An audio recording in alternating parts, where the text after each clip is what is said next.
Hey guys, it's me, Mikey Muscles again. So I promised you a video on the resin cast helmet, Stormtrooper helmet that I had. So here's a more in-depth video with some pointers as to what we've got. So if we start with this black strip, as you can see, it's got holes in it, and I'll come to that in a minute. It's obviously not on the lip of the helmet to give it the brow. Now, as I'd already said, I have this fitted with some other electronics, and this is very much to my own taste. It isn't 501st approved. However, it doesn't mean to say that, you know, this is wrong or anything. It's just personal taste. I mean, I don't want to do any trooping or anything like that. This is purely just for my fun, my enjoyment, and yeah, I mean, I'd wanted one for ages, so I bought a kit off of eBay, the entire armour, and then I bought this resin cast helmet from a seller on eBay. I think I bought the helmet for about £45 about 6-7 years ago, and it was in a terrible state. It was bleaching through. Some of the resin hadn't properly cured, it wasn't painted. So basically sanded it all back, progressively heavy sandpaper to fine sandpaper. This actually just took straightforward white B&Q gloss white paint, and I masked off the mouth and painted that in gloss black. I also painted this part, I guess you call it the aerator or something like that, in gloss black. That was painted by hand. I did try and mask it off.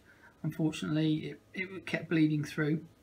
You can obviously see the hobby tips. It came with the hobby tips. They weren't attached, and they weren't painted. So I added some steel mesh, painted it silver, got it to fit over these bits. Actually, to form them, I put them over some button cells, batteries. Got this all painted up in a matte black with a little bit of silver accents. As far as the striping on the side goes, these were blue and these were stickers, but I didn't like them, so I masked them off. I originally painted them red and didn't really like that, so what I did was, having painted them red, I then went over with PVA glitter glue and just covered it over. Now it is quite rough, and it does look rough. It certainly doesn't look, you know, picture perfect, but again, I'm not trooping in this, so it really isn't mattering too much to me. You can see it's got the stickers on, and if we just try and twist this around, you can see again it's not perfect, and if I would do it again, I would know the tricks and tips. This helmet has been worn, it's got a few bangs and scrapes. These are stickers. You know, you can get them from most good sellers on eBay, and a few bad ones too. And yeah, so as I was saying, this black strip here, this piece of black rubber where the strip is for the brow, and I punched some holes out with a punch that you would use for a leather punch. If we go to the inside now, which is the interesting bit about this helmet. So I put a button on the outside, and this is because in the brow behind the visor is a 12-volt LED red strip, and a little red, if I can just, I don't know if you can see there's a battery terminal there with some wires, and that's been hot glued in, and the wires run through some hollow tubing I got from B&Q, just to protect the wires really, so they're not chafing and rubbing. And that switches on so that you have a red glow. if we go to the mouthpiece, you can see just here there's some metal mesh which is actually painted black. Now this was from Halfords Auto Stores. It's the mesh that you see in the body department for repairing bodywork, and it's very flexible, very lightweight. So I snipped a couple of pieces out, stuck them in, had to get them to stick in with electrical black tape because glue seemed to just muck it up, didn't really hold it very well. As you can see as well, most of the inside of the helmet has been painted black. Some of it's chipping off because obviously being resin, it doesn't stick very well.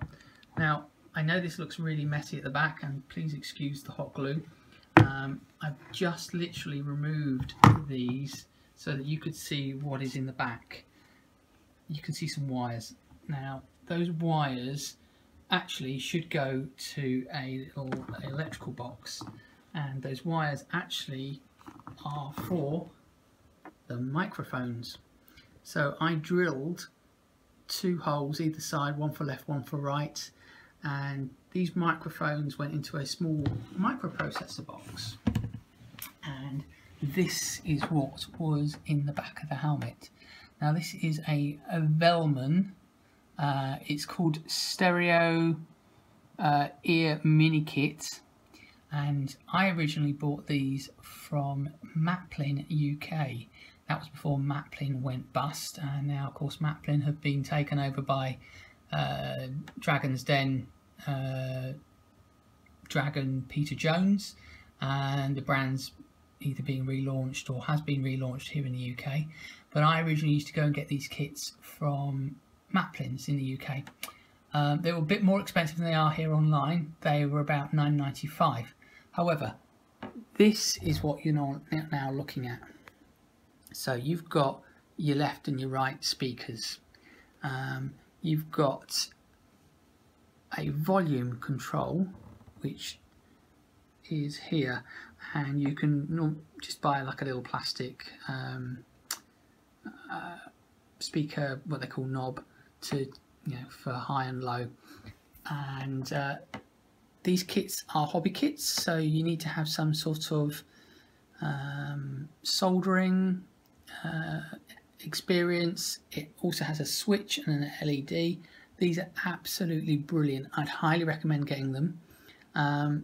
This kit itself, when I first made the kit and put this helmet on, I was able to hear people talking in 2 other rooms. Absolutely amazing. And obviously you can turn it up and down. I could literally hear somebody whisper from 2 rooms away. So absolutely brilliant, and it just plugs in with a stereo jack, so you can have some little earphones. The only bad thing I would say about this is that it only runs off of a 12-volt power source, and the battery doesn't last very long. It would be ideal if it had a Bluetooth capacity on it, so that you could have small earphones in which were Bluetooth, which could connect to this. But obviously it's a very basic electronics kit from Velman. So let's go back to the helmet, and if I just talk about the mouthpiece, again, this was painted. You can see the mesh from behind, which I think gives it a great look. The visor, now I could have gone with the standard lenses that basically the Shepperton Studios and all the originals did, but I didn't like it, and I actually wanted something which was going to work for me. And so that is actually an Iridium motorcycle visor from an AGV helmet. It only cost me about $5.95 from eBay. Very flexible, easy to insert, can be heated up with a heat gun just to get the right kind of shape. So for me, that's absolutely brilliant. Now if I go to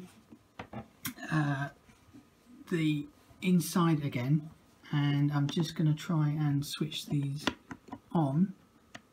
There we go. Now at night these are absolutely amazing. It can change to being just on, and I love these being just on. Now that was a little bit of a home hack from the, as you can see, the lights are on, they're drilled, they've got 2 red LEDs, and what that is a bicycle light from the Pound store, either Poundland or Pound World in the UK. Takes 2 AA batteries. All I did was open it up, unsolder the LEDs, soldered on some wires to the flimsy little board, and drilled some holes where the hobby tips go, put it through, and absolutely brilliant. So for me to do these little electronics, it was a lot of fun. As well, you can see I've got padding here. That's for the nose because it does get very tight in there. These pads are actually from B&Q, and they are knee pads from the building department, so builders who put knee pads into their specialist building trousers. They're absolutely excellent. You can shape them, cut them up, far better than anything else I've come across.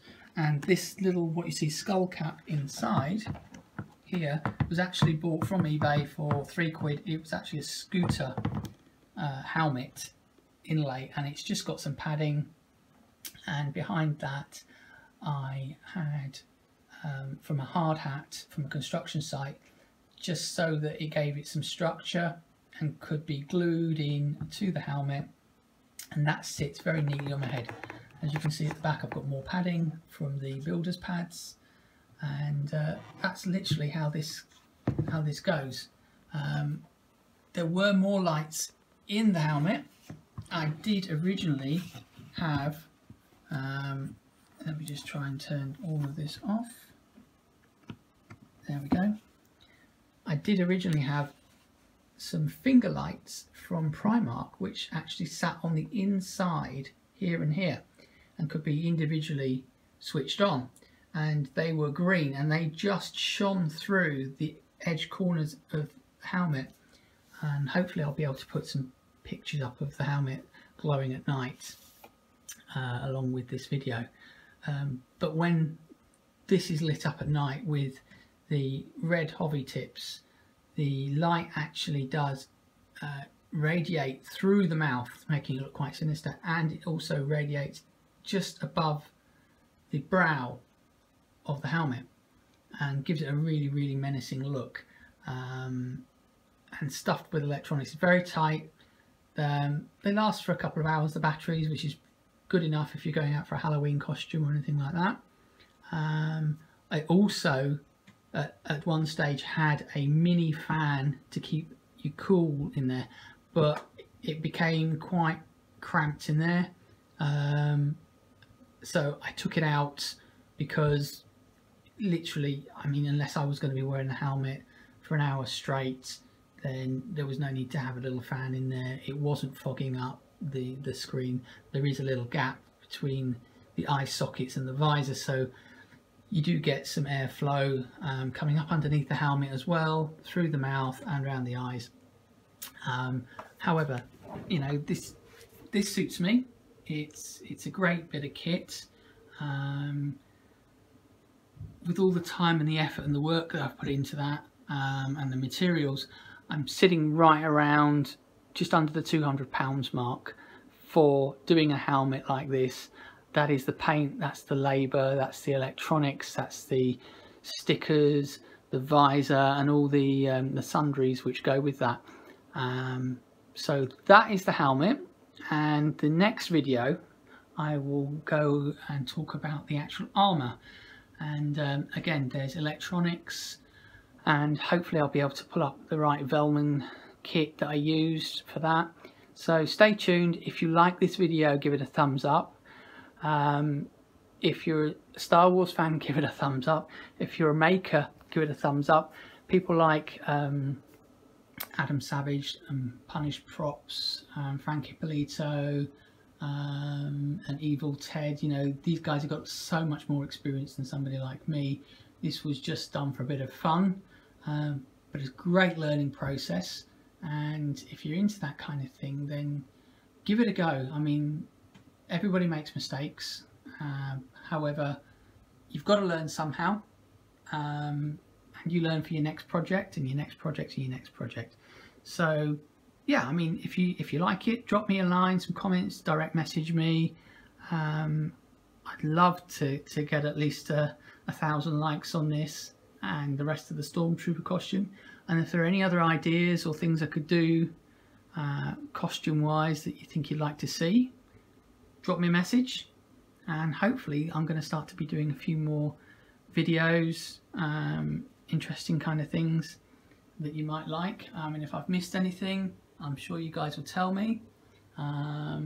You know, like what materials did I use and things like that, weather stripping, where I could get them in the UK, because this is a UK thing rather than USA, but you should be able to get them virtually all around the world, and I'll be happy to answer any questions you've got. So for now, thanks for watching, and stay tuned, and hopefully there'll be some more videos coming.